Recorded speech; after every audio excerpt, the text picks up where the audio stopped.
안녕하세요. 송은섭입니다. 기도와 응원해 주신 분께 감사합니다.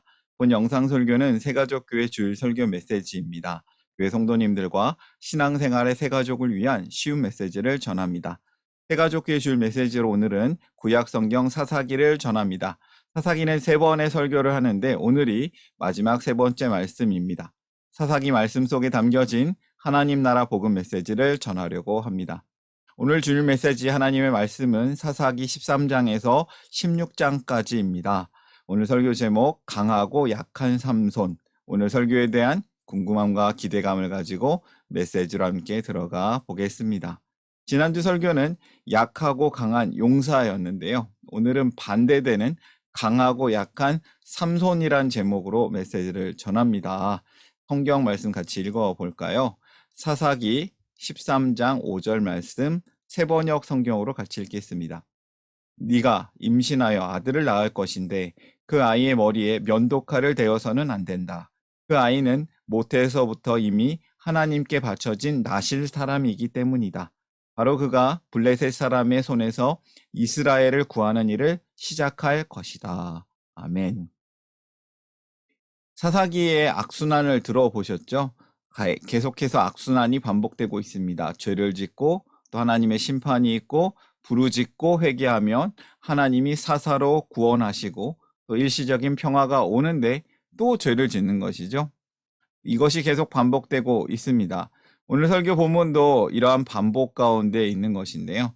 사사기의 마지막 사사가 등장하는데 여러분 어느 유명한 프랑스 정치학자가 이런 말을 했다고 하죠.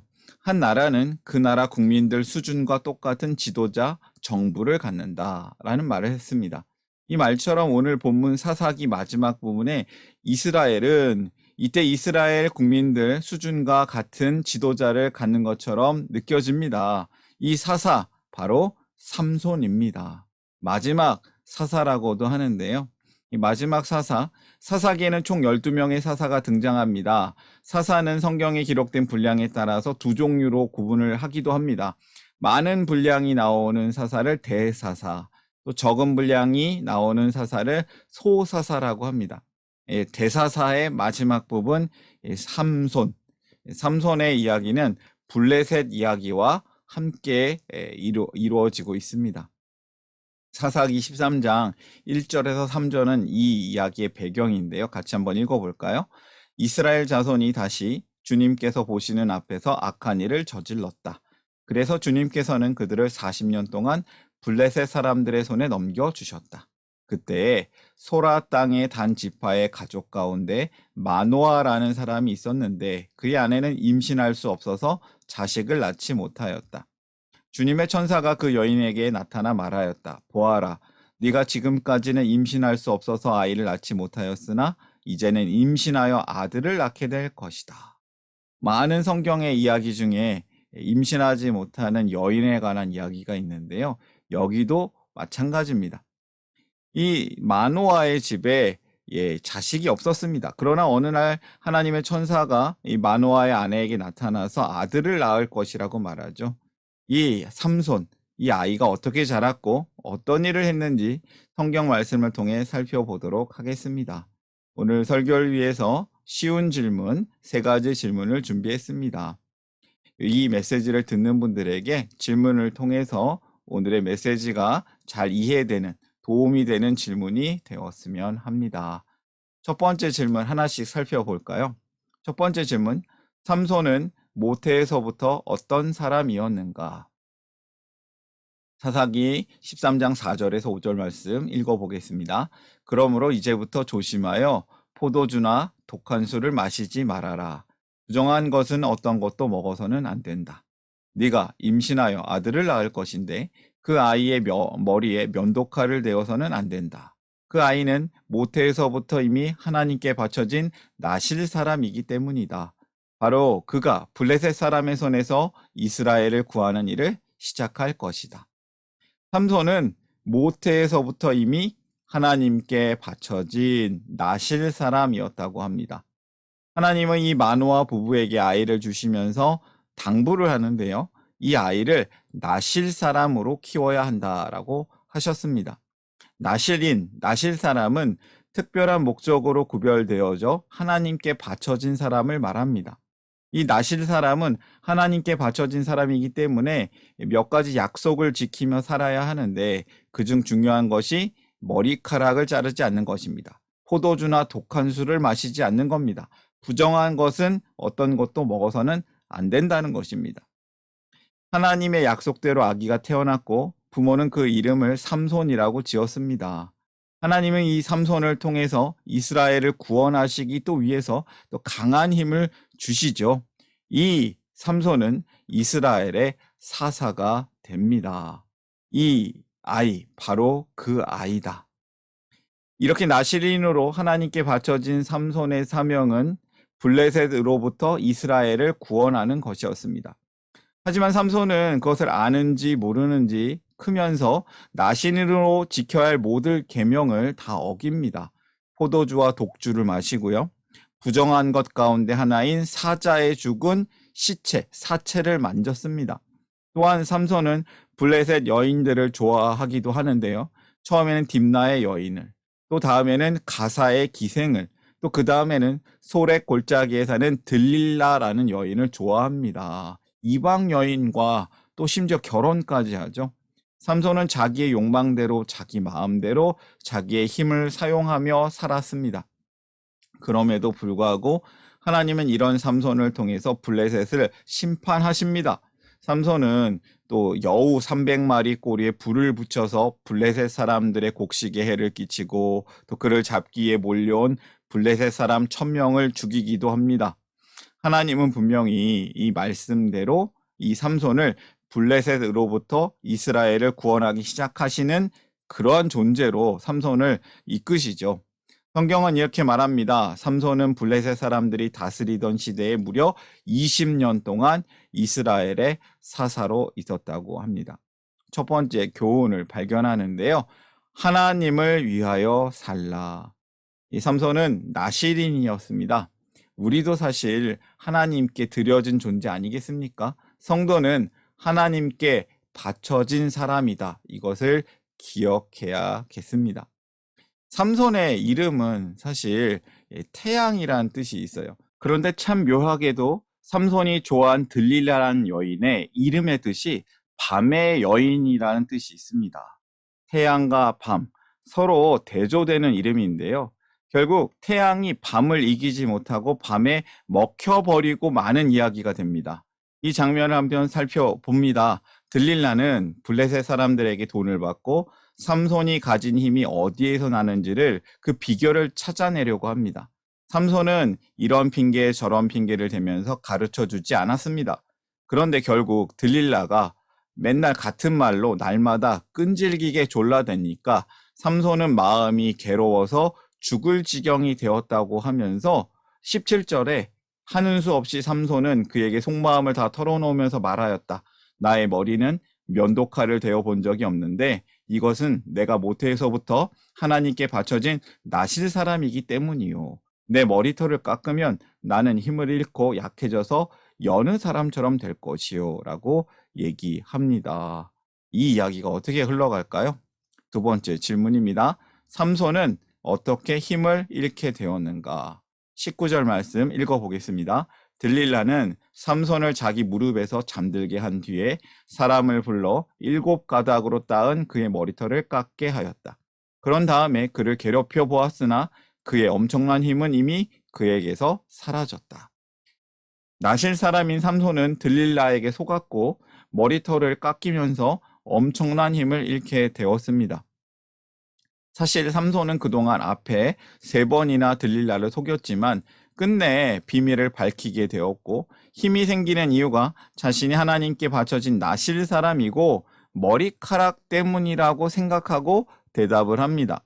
들릴라는 블레셋 사람들을 불러다가 먼저 삼손의 머리카락을 밀어버립니다. 그러자 그의 힘이 없어졌다고 성경은 기록하고 있습니다. 삼손이 붙잡히죠. 그리고 심지어 눈이 뽑히게 됩니다. 블레셋 사람들은 그를 사로잡아 그의 그 두 눈을 뽑고 가사로 끌고 내려갔다. 그들은 삼손을 노사슬로 묶어 감옥에서 연자맷돌을 돌리게 하였다. 하나님은 삼손에게 왜 특별한 힘을 주셨을까요? 우린 기억해야 합니다. 블레셋을 심판하려는 하나님의 도구였습니다. 근데 삼손은 이 힘에 대해서 자만한 것이죠. 정말 삼손이 가진 힘이 머리카락에 있었던 걸까요? 머리카락을 자르지 않아서 사자의 입을 손으로 찢고 나귀 턱뼈로 1000명을 죽일 수 있었던 걸까요? 사실 아닙니다. 삼손이 가진 힘은 그의 머리카락 때문이 아니라 그를 선택하신 하나님으로부터 온 것입니다. 하나님이 함께 하시는 것이 삼손이 가진 힘의 근원이었습니다. 삼손은 이 사실을 깨닫지 못했습니다. 결국 삼손은 이 블레셋의 손에 잡혀서 눈이 뽑혔고 이 작은 태양은 빛을 잃었습니다. 그리고 비참하게 감옥에서 맷돌을 돌리고 있다가 블레셋 신전에 불려가게 되는 것이죠. 블레셋 사람들은 그들의 신 다곤 신전에서 삼손을 조롱하기도 합니다. 두 번째 교훈을 발견합니다.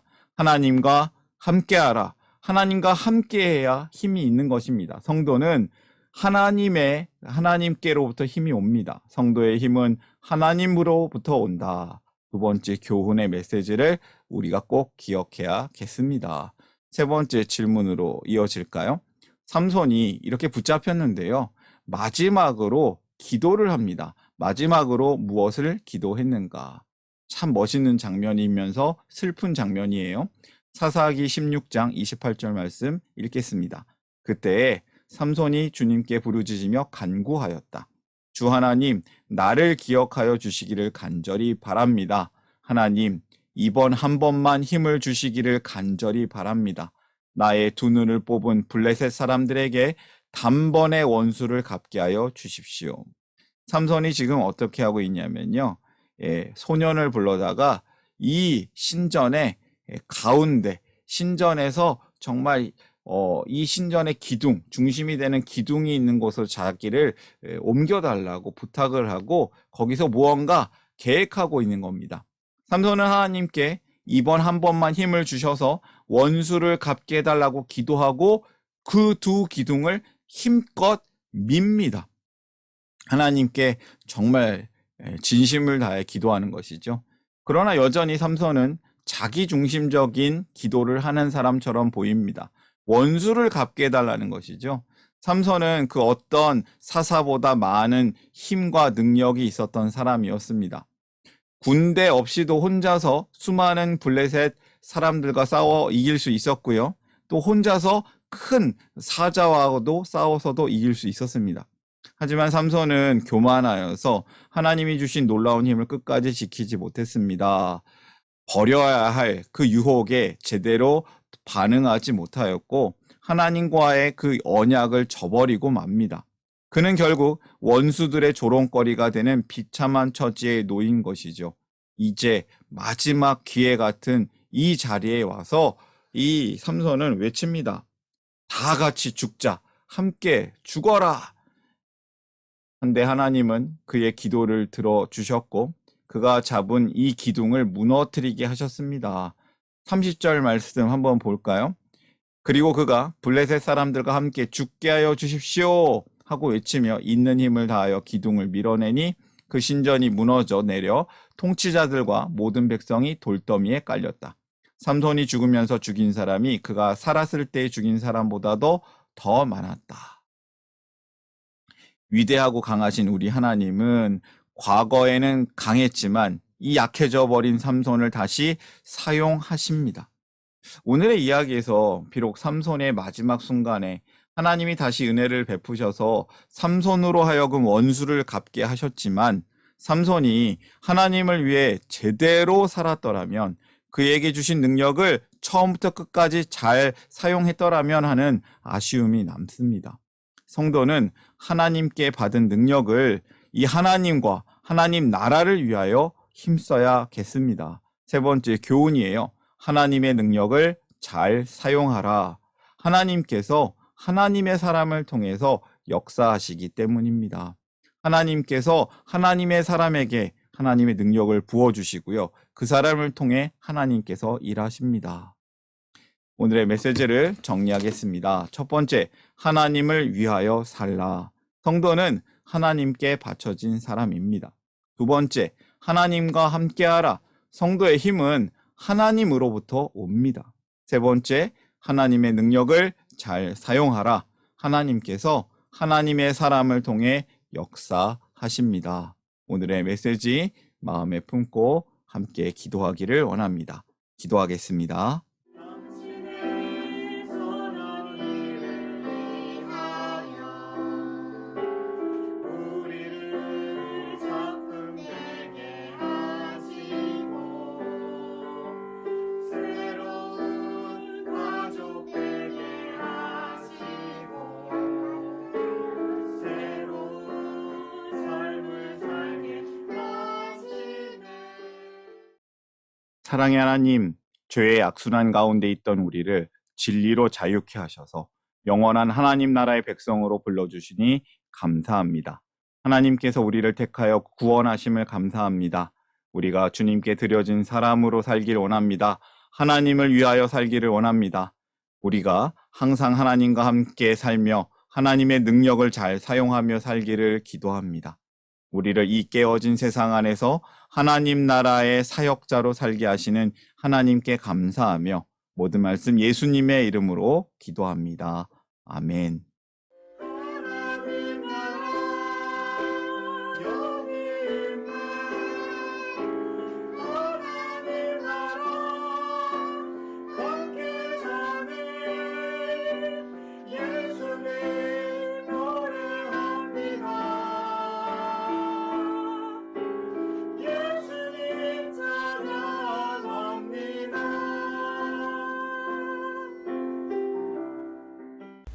샬롬, 송은섭입니다. 저를 통해 또는 누군가의 추천과 우연한 기회로 이 메시지를 보게 되신 분들께 감사합니다.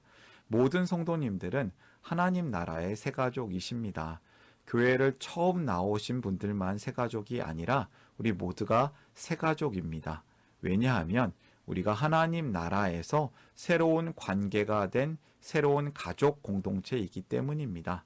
본 설교는 새가족교회 공동체 새가족과 후원자를 위한 메시지이며 기독교를 잠시 떠났거나 새롭게 시작하시는 분들을 위한 쉬운 메시지이기도 합니다.